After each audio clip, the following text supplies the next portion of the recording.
En cada salón de clases habita una historia. Algunas son de inspiración, otras de transformación y unas más de resistencia. Hoy queremos reflexionar sobre un fenómeno silencioso pero presente. Cuando la experiencia se enfrenta al cambio, la tradición se cruza con la innovación y la enseñanza se convierte en un espejo del tiempo. ¿Qué ocurre cuando la pasión por enseñar ya no evoluciona? ¿Qué piensan los estudiantes al respecto? Y sobre todo, ¿qué nos revela esto sobre el presente y el futuro de la educación? Esto es Aula en Revolución, un espacio donde exploraremos juntos las voces, dudas y realidades detrás del rol del maestro dentro y fuera del salón de clases, reimaginando la educación. Sean todos bienvenidos. Hoy nos acompaña la profesora Daniela Arrieta, especialista en didáctica CITID de la Universidad de Cartagena, licenciada en Biología y Química, docente del Ministerio de Educación Nacional. Gracias por estar aquí, profe Daniela.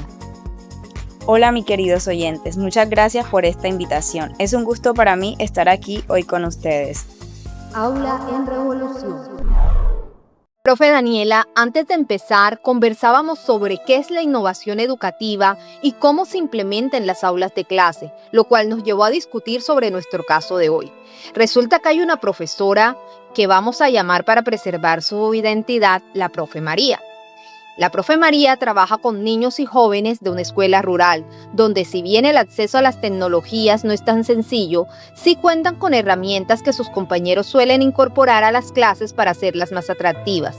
Sin embargo, las clases de la profe María son extremadamente tradicionales. Les explica la temática a sus estudiantes, les dicta la conceptualización del tema, coloca ejercicios o actividades de un libro, sin TIC ni actividades experimentales. Esto ha hecho eco entre los padres y maestros, pues los alumnos tienden a aburrirse mucho con estas clases y además su curso suele ser el que muestra más bajos resultados. Bueno, Rosemary, empecemos por resaltar algo. Solemos pensar que con solamente introducir tecnología en nuestra aula ya estamos innovando. Sin embargo, la innovación educativa va más allá de eso. Exige que los roles de profesores y estudiantes cambien totalmente. Anteriormente, el modelo de educación dictaba la figura del profesor como un personaje activo y el estudiante estaba en un rol pasivo, solo recibiendo lo que el docente le entregaba, sin cuestionar ni completar más allá de los textos recomendados por el educador. Hoy en día es un aprendizaje conjunto, en que todos los actores deben participar activamente. La innovación educativa se basa en 4 elementos fundamentales: las personas, el conocimiento, los procesos y la tecnología. Todos estos deben ser considerados como un conjunto para lograr el éxito esperado. Por lo tanto, casos como el de la profe María dejan de lado estos elementos y eso termina siendo insostenible en un mundo globalizado cada vez con más exigencia, donde el desarrollo de un pensamiento crítico es invaluable para los nuevos profesionales. Entonces, cuando los maestros no innovan y se mantienen en un modelo tradicional, repetitivo y poco adaptado a los cambios del siglo XXI, los estudiantes suelen quedarse sin desarrollar un conjunto de habilidades clave para su vida personal, académica y profesional, que les permiten ser creativos, críticos, adaptables y capaces de desenvolverse en un mundo digital e interconectado. ¿Por qué cree entonces que la profe María ha decidido no incorporar tecnologías o metodologías activas en sus clases? Bueno, en muchos casos, como el de esta profe María, son madres de familia, deben atender a su esposo, hijos, no tienen mucho tiempo disponible para hacer un curso o seguir preparándose con una especialización o una maestría, o no cuenta también con los recursos económicos. Otra razón que predomina mucho es la carga laboral a la que está sometida, que exige unos tiempos que no siempre son los que corresponden con lo que se supone debe hacerse frente a esas obligaciones de ese cargo. Muchos docentes son además administrativos dentro de las instituciones. A esto se le debe sumar que en algunos casos hay desconfianza de las tecnologías, o tal como la manifiesta la señora María, en algún momento considera que ya está vieja para esos trotes, no cree que pueda aprender y además lo tradicional le ha funcionado, según ella, durante todos estos últimos años y no tiene en cuenta que su clase es una de las que mayor bajo rendimiento tiene. Profe Daniela, pero la preocupación entonces sería qué hacer en caso de contingencias como por ejemplo la pandemia por COVID-19 que nos obligó a permanecer en cuarentena por un periodo de tiempo prolongado. Personas como la profe María no estaban preparadas para afrontar una educación que pasó de las aulas físicas a las virtuales y que nos enseñó además que si bien existen los retos como la brecha digital, el acceso a dispositivos, la conectividad de calidad, entre muchos otros que podríamos mencionar, también hay un mundo de oportunidades. No todos aprendemos igual o al mismo ritmo. Por eso la llegada de la digitalización y sus herramientas mejoró en gran medida la motivación por aprender tanto para aquellos que ya no se encontraban en el sistema como para quienes no podían acceder a la educación tradicional indistintamente de la causa. De igual forma, obligó a las instituciones educativas, incluso las más tradicionales, a repensar la implementación de tecnologías digitales para mejorar la enseñanza y el aprendizaje. También tenemos que tener en cuenta que hay una caja de herramientas súper amplia que nos ha dado la educación virtual, lo cual permite al maestro innovar y hacer cada vez más entretenida su clase siempre que se mantenga pues al día con estas tecnologías.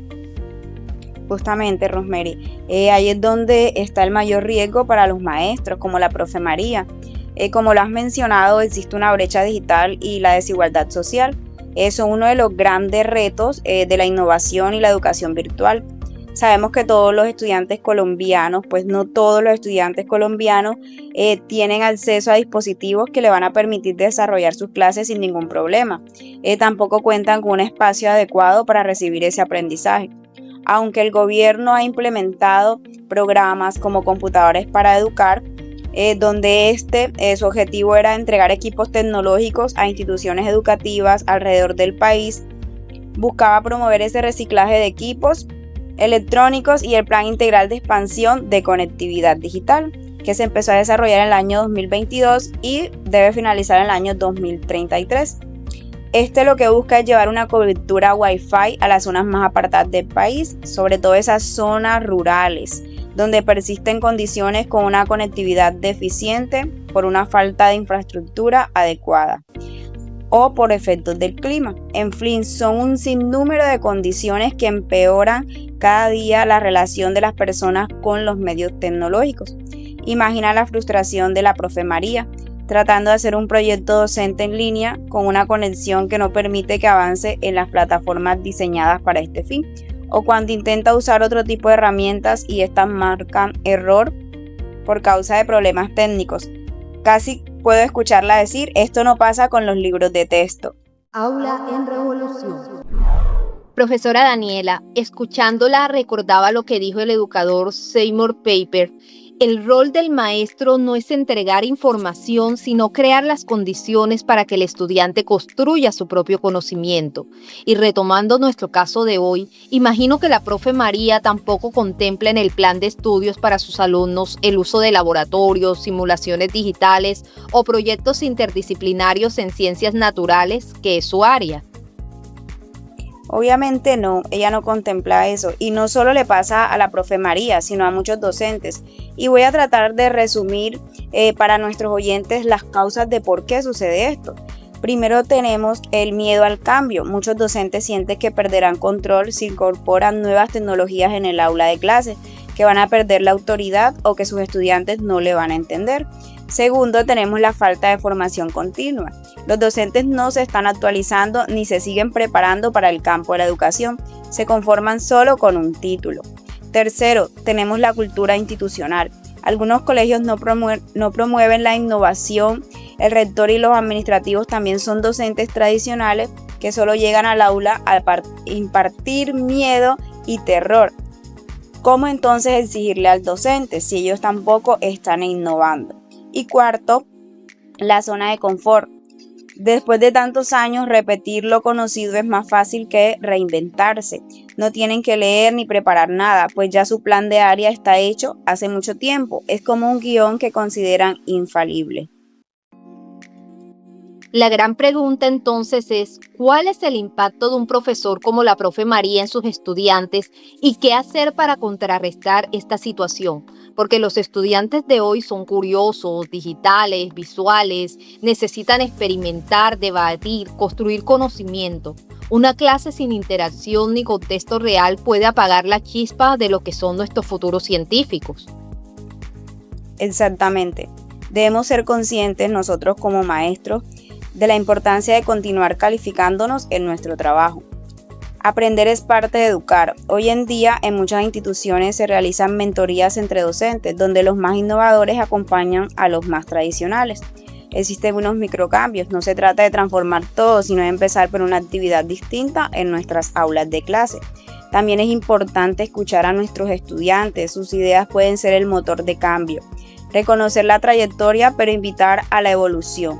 Además, existe una caja de herramientas amplia de la educación, en especial esa educación virtual, que es sumamente importante, lo cual nos permite a nosotros como maestros innovar y hacer cada vez más entretenidas nuestras clases, siempre que mantengamos al día con esas nuevas tecnologías. Además, debemos conocer esas plataformas e incluso los diversos tipos de mundos virtuales que influyen en la forma en que las clases se convierten en oportunidades de aprender, haciendo, experimentando, co-creando, y esto puede ser la diferencia entre un alumno que aprende ese conocimiento y lo hace suyo, y uno que solo quiere pasar la asignatura como un requisito. Y como lo afirma la UNESCO, la integración de las TIC en la educación no es una opción, sino una necesidad para garantizar una enseñanza pertinente y de calidad. La profe María representa a muchos docentes que han dado su vida a la educación, pero enseñar también es aprender. La innovación no es una moda, es una necesidad. ¿Y tú? ¿Tuviste una profe María en tu vida escolar? ¿Qué crees que la habría motivado a cambiar? Reflexionemos con una frase de la senadora estadounidense Nancy Kaseboom: puede haber infinitos usos del ordenador y de la tecnología de la nueva era, pero si los propios profesores no son capaces de llevarla al aula y hacerla funcionar, entonces fracasa. Mis queridos profes, no olviden que el aula no es un museo, es un laboratorio de ideas. Y a todos los que nos acompañaron, los invitamos a visitar nuestra página, donde encontrarán recursos con los cuales pueden complementar la información que hemos compartido el día de hoy. Gracias por acompañarnos en este capítulo de Aula en Revolución. Hasta la próxima. Aula en Revolución.